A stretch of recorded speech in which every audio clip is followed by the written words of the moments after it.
दोस्तों, एक बार की बात है। एक राजा यह देखकर परेशान था कि उनके राज्य में ज्यादातर लोग दुखी और नाखुश हैं। इसीलिए राजा ने बुद्ध से मुलाकात की और उनसे कुछ दिन वहां रहकर अपने राज्य के लोगों की समस्याओं का समाधान करने और उन्हें धार्मिक मार्ग पर चलने की शिक्षा देने का अनुरोध किया। बुद्ध ने उस राजा का निमंत्रण स्वीकार कर लिया और अपने कुछ शिष्यों के साथ उस राज्य में चले गए और उस राज्य में 3 दिन के लिए एक धार्मिक परिषद आयोजित करने का निर्णय लिया। गौतम बुद्ध के आगमन की खबर पूरे राज्य में फैल गई और धार्मिक सभा के पहले ही दिन बहुत से लोग आए। उसी राज्य के चौराहे पर एक भिखारी बैठा रहता था। उसे भी गौतम बुद्ध के आने की खबर थी, लेकिन वह सोचने लगा कि धर्म सभा में जाकर उसे कुछ नहीं मिलेगा और यहाँ बाहर बैठकर उसे बहुत भीख मिलेगी। जैसे जैसे लोग आएंगे वे मुझे भिक्षा में कुछ न कुछ अवश्य देंगे। पहले दिन कई लोग आए और इस भिखारी ने अच्छी खासी कमाई की। अगले दिन फिर वही क्रम जारी रहा।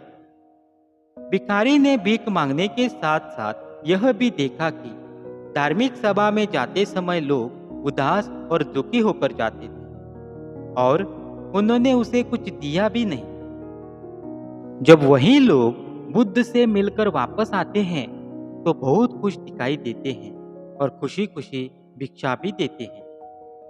यही सोचते सोचते दूसरा दिन भी बीत गया। तीसरे दिन जब बहुत कम लोग आए तो भिखारी परेशान हो गया। उसने कमाई नहीं की। उसने सोचा कि बुद्ध तो सबकी समस्याओं का समाधान दे रहे हैं, तो क्यों ना मैं भी उनके पास जाऊं और अपनी गरीबी दूर करने का उपाय पूछूं। ऐसा सोचकर वह भी धर्मसभा में गया, लेकिन वहां लंबी लाइन लगी हुई थी। बड़ी मुश्किल से उनकी बारी आई। बुद्ध के पास पहुंचकर उसने प्रणाम किया और कहा, प्रभु, इस गांव में सभी लोग सुखी हैं और सभी लोग धनवान तथा सुख सुविधा संपन्न हैं, फिर मैं गरीब क्यों हूं? गौतम बुद्ध ने उस भिखारी से कहा, तुम गरीब हो क्योंकि तुम हमेशा दूसरों से मांगते रहते हो, लेकिन कभी किसी को कुछ नहीं देते हो। भगवान बुद्ध ने उस भिखारी को देखा। आपको लगता है कि लोग तुम्हें भीख में बहुत सारा धन देंगे, लेकिन आप किसी को बदले में कुछ भी नहीं देना चाहेंगे। यह सुनकर भिखारी बड़े आश्चर्य से बोला, हे प्रभु, मैं लोगों को क्या दूंगा? मैं भीख मांगकर ही गुजारा करता हूँ। मेरे पास आखिर देने को है ही क्या? बुद्ध कुछ देर के लिए चुप हो गए और बोले, तुम बहुत मूर्ख हो। भगवान ने तुम्हें और हम सभी को किसी को देने या दूसरों के साथ बांटने के लिए बहुत कुछ दिया है। आपको एक मुस्कान दी है जिससे आप दूसरों के साथ साझा कर सकते हैं और उन्हें आशा और उम्मीद दे सकते हैं। तुम्हें आवाज दी गई है जिससे तुम मीठे बोल बोलकर लोगों की प्रशंसा कर सकते हो। तुम्हें 2 हाथ दिए गए हैं जिससे तुम दूसरों की मदद कर सकते हो।